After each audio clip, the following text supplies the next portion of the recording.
Yep. Cass? Well, Okay, No, great. no, sorry. Tattoo 665. We are. Okay, Tattoo cool. We 665. specialize in tattoos and artworks. We're not selling crystals or doing haircuts. So. Okay, guys, we're live. Good morning, Mark. Good morning, Caspian. How are we today? G'day, Hi, g'day. boys. Interesting topic.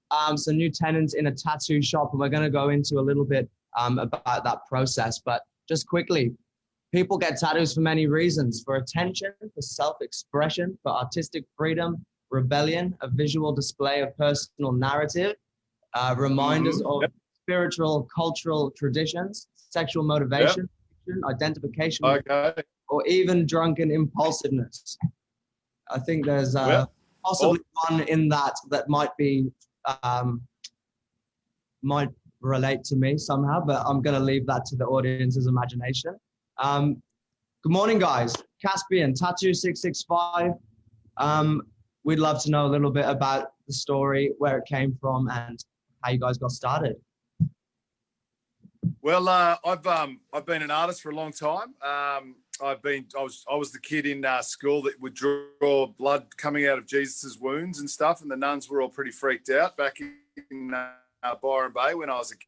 And I just took that further as I went on, and I just always loved drawing pictures, and I just really enjoyed it. And during the 90s, I was in a rock and roll band, and I used to do all the rock posters and all that sort of thing. And then when that had a very unceremonious end, I decided to throw my hat in and become an artist, even though with like a myriad of other jobs and stuff like that. It was the world's longest apprenticeship. Let's say my career path was very, very strange, but it was awesome. And all of a sudden, I started doing artwork for bands like Korn, Incubus, Pink. I've done artwork for Red Hot Chili Peppers, Metallica. Wow. Justin Bieber.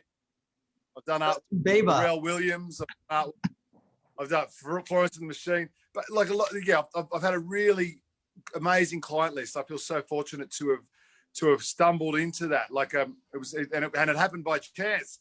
My brother was working in a Surfection store just up the road years ago, and the general manager of Sony walked in and said, "Did that?"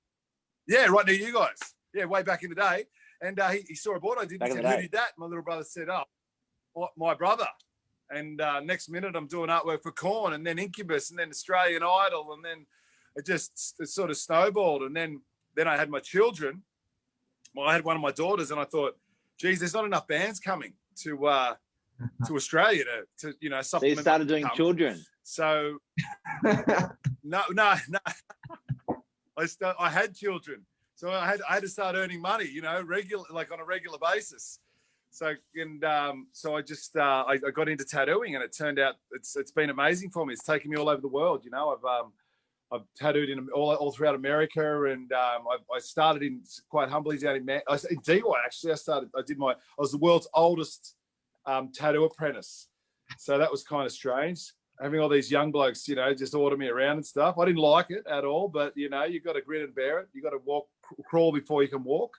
Yeah. And I took to it, and now I'm so fortunate to during COVID I wasn't working, of course. I got really fat, and I was just watching a lot of Donald Trump videos. I became obsessed.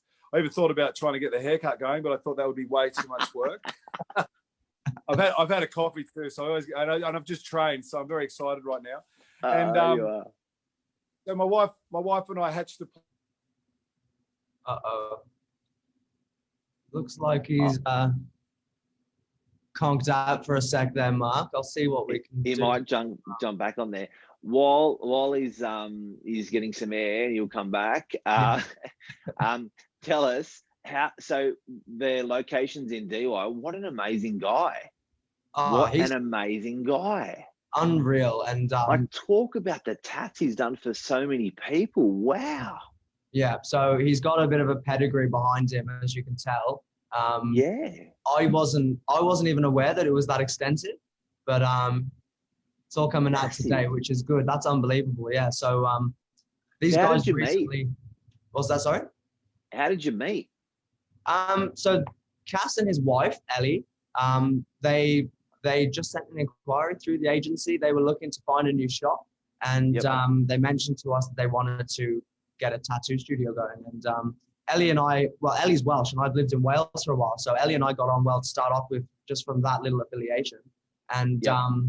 anyway, it ends up that we founded a shop for them on the road, and these guys just went straight for it, straight on Pittwater Road, 3 at 665. Yep. And you know, with this sort of business, you need some street prominence Yes. and exposure. So it's a great little shop. It's about 70 square meters or so, and here we go. I think Yep. Caspian's coming back in. There he comes. There he is. Sound's gone again, I Legend. believe, though. Yeah, we'll get that fixed up. Yeah. So tell me, there's the shop there. That's cool.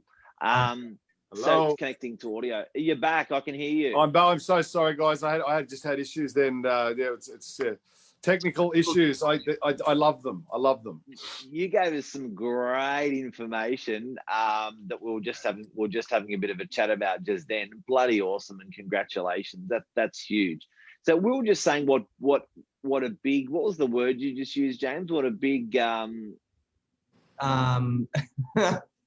a I think like what a thoroughbred you are. Like Pedigree. you know, pedigree. Well, I think I'm like most Australians. I'm more of a mongrel than a pedigree, but I have it's a I can't complain, you know, like.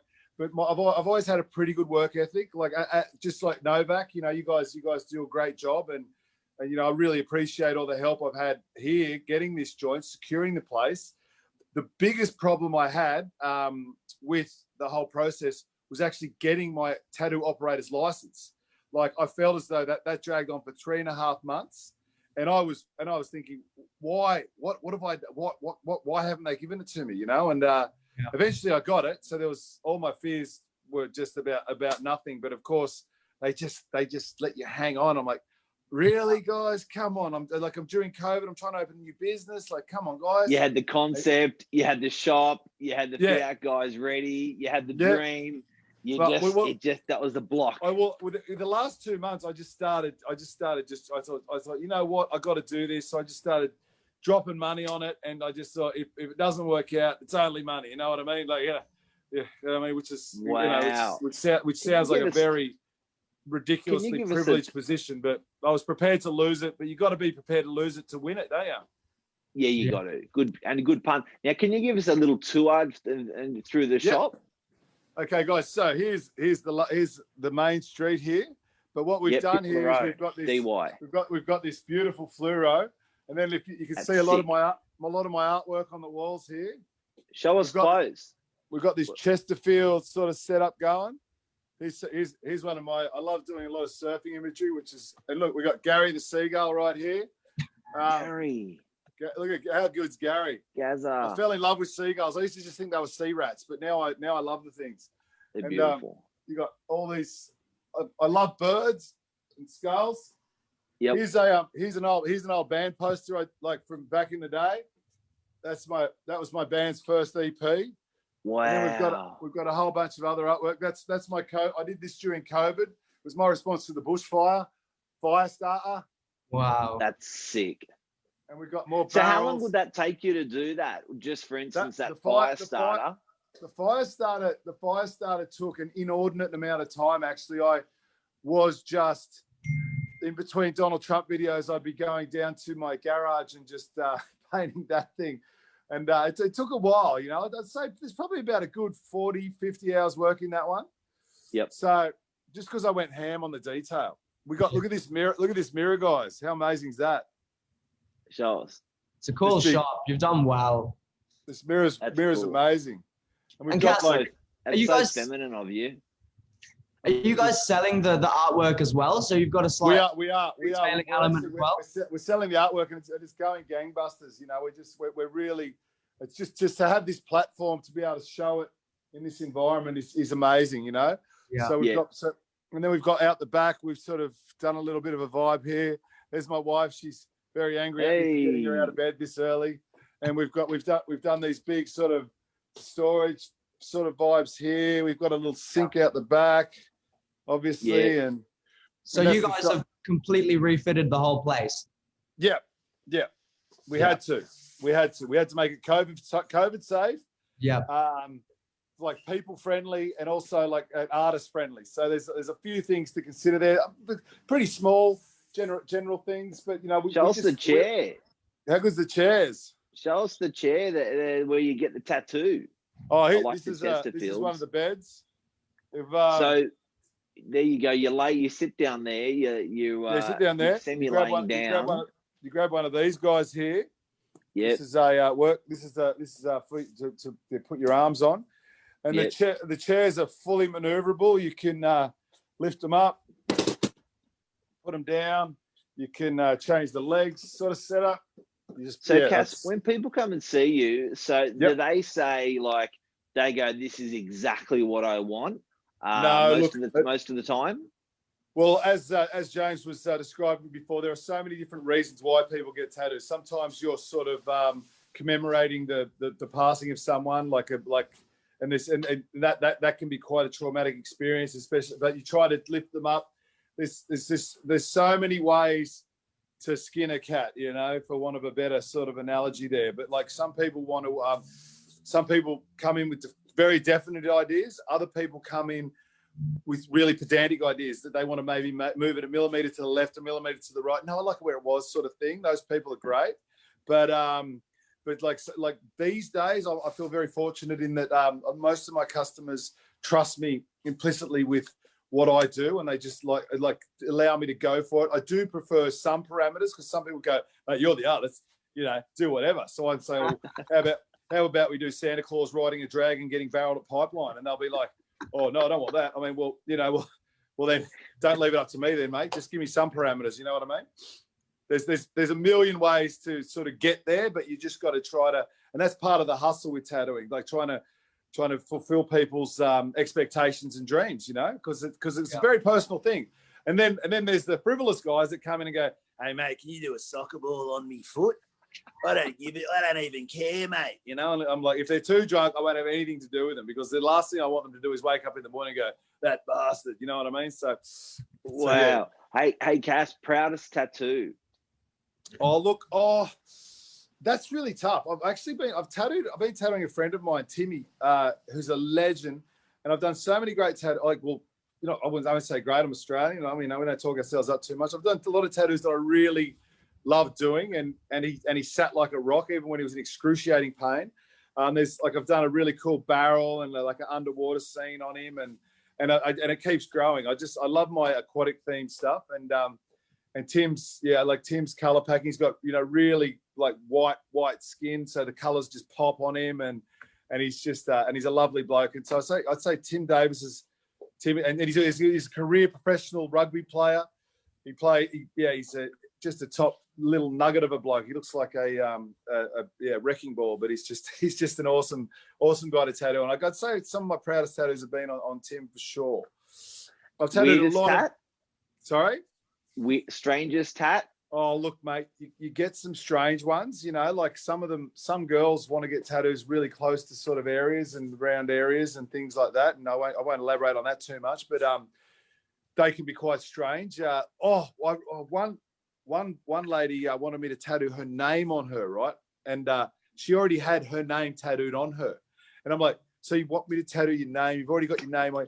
So what you need your name tattooed on you twice? Like, okay, but like, wow.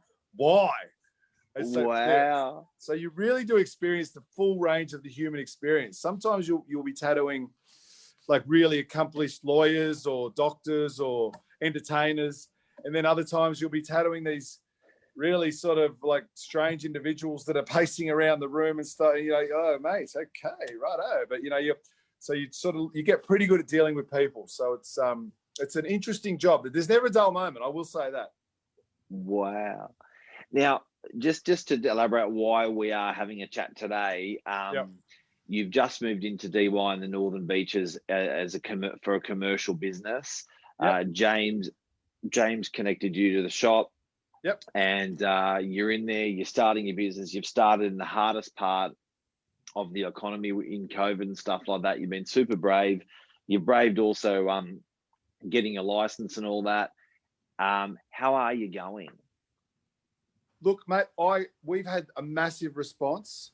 My wife is an absolute freak at marketing. Like, she's amazing at it. Like, she's like, like at first she's like, okay, we're going to do this giveaway, that giveaway. I'm like, how much is that going to cost? And I'm sort of like, I'm freaking out. And she goes, babe, it'll pay for itself. And I'm like, yeah, whatever. Cause I'm a hands-on sort of tools kind of guy. But she's like she's doing all these amazing things with promoting the shop. And also, and like, I like to think over time, I've got a bit of a good name. And as you guys said, pedigree. So a lot of people know who I am. And I've also got the fortune of having a really great artist coming with me, Nick Amble. He's amazing. He's cut his teeth and he's a great artist. And I've got another guy, Leo, who's great.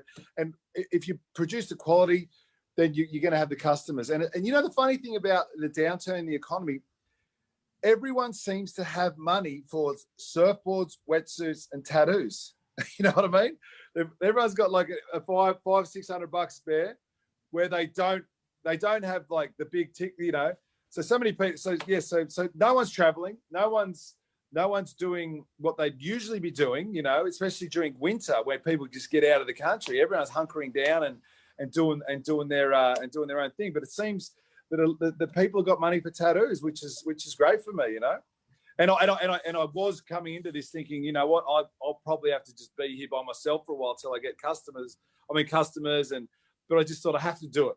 And but I've been so fortunate that I've got such an amazing marketing machine that is my wife, and great people around me as well. I just feel very, very blessed at the moment. How much does a tattoo cost, Cass? Is it paid by the hour, or is it paid by the piece? We do it. It's well, some places charge by the piece, but I find it's more fair if you charge by the hour, because like some people can like look at a piece and have a really inflated price on it. Yeah. And it could take an hour and a half. Whereas if you charge by the hour, it's $200 an hour, which sounds like a lot. But when you think about all the work that goes in to a tattoo, like you could spend a day drawing and then the day tattooing. So your hourly rate can vary, even though you're charging $200 an hour. It's sort of, and it sounds exorbitant. It isn't really. It's actually for life. And if you want to get a good tattoo, you need to have good people doing it. So. It's like, the risks are pretty real if you don't get it right. I have seen guys. Oh my God, I have seen tattoos that would just like turn your stomach, guys. I mean, I was watching Botch last night. The when they operate on bad operations and they have to fix them up. The guy. So I can imagine some botching jobs with tattoos. My favorite ones are spelling mistakes. This one bloke I know, he was doing a commemorative tattoo, and this is we shouldn't laugh at this, but so the guy's grandfather passed in 2014, but the guy that did the tattoo wrote 2104, and I looked at him and went, so this guy's got another 90 odd years in the and they go, oh, what? And I'm like, oh mate, yeah, it was mental. I thought it was a postcode, and I was sort of, I made a bit of a joke of it, but yeah, like. These things happen. You really got to be on top of your game. And you see a lot of tattooists and also another thing with tattooing is a lot of people who tattoo pretty much think they're curing cancer, and it's like, mate, you're not. You're drawing pictures, bro. Like, just relax. Just pump the brakes on the ego, will you? It's a funny old game. Yeah. I think from what my take on the whole situation is, it's a good lesson for lots of people out there from what you guys have done. I've got yourself on one side of the scale and another party on the other side of the scale that were going through a DA process. They'd locked a property in, but they hadn't signed their lease. They were waiting on a DA to come through. And as you were saying, there were 3.5 or so months where it wasn't happening. And you're not quite sure, why aren't they giving it to me? When is it going to happen? Are they not going to give it to me? But you just committed to it. You knew it was going to happen in the end of the day, as long as you're doing all the right things. And you're now reaping the rewards. And unfortunately, this other party, they lost the shop that they'd already invested lots of money into because they wouldn't sign a lease because they were wary that the DA wasn't going to come through. But for the most part, it will always come through. Mark, you'll hopefully agree with me there. 99% of the time, you're going to get your DA approved. Unless and look, and I think what Casper you did is you backed yourself. You know what I mean? You sort of you put yourself into such a corner where it had to come good. Whereas a lot of people would have started just getting cold.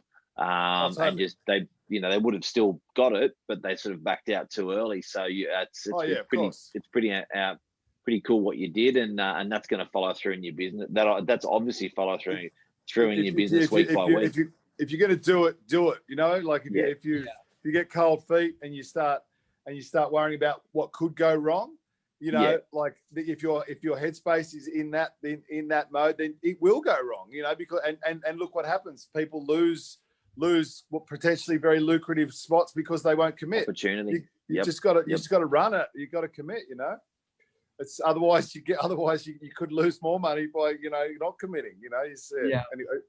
Well, it was a great lesson, and I've got to say my experience with you guys has been awesome. You guys have always, you know, and I'm really happy. I'm stoked. I'm beyond stoked that I took the chance, you know, and here we are. You know, it's awesome.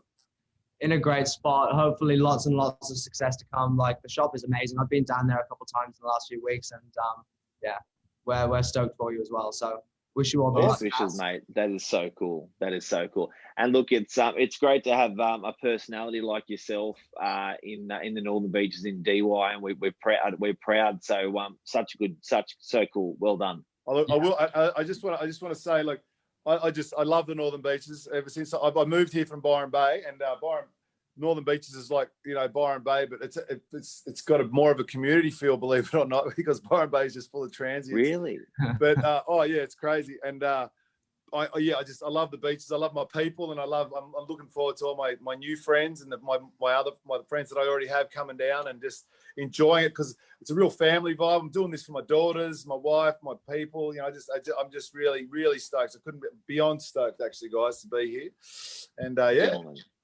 Absolute awesome. Gentlemen. Just to give you a little bit of an extra pat. Look, we've got some comments on here this morning, and everyone's just here saying, "What a legend! Love this guy." Unbelievable hustle. Like, mate, keep it up. You've got such a great personality and so much energy that comes from it. So it rubs off on people in the right way, which is an unbelievable. Thank you. I don't know. I'm not really good at taking compliments, guys. I feel a bit shy right now, but thank you so much for your kind words. No, if this doesn't work out, we're gonna make you a great real estate agent, yeah. Yeah, we'll see, bro. We'll see. All right. You take care, eh? Thanks. Yeah, boys. You too. Thank you so much. Morning. Thanks, and enjoy your weekend, guys. Now, come on. Now, you blokes both need some ink, so you know where to come, all right? So let's do this, huh? All right, boys. Have a great day. Have a good one. See you, James. Thanks, guys. Cheers, man. Bye. Yeah.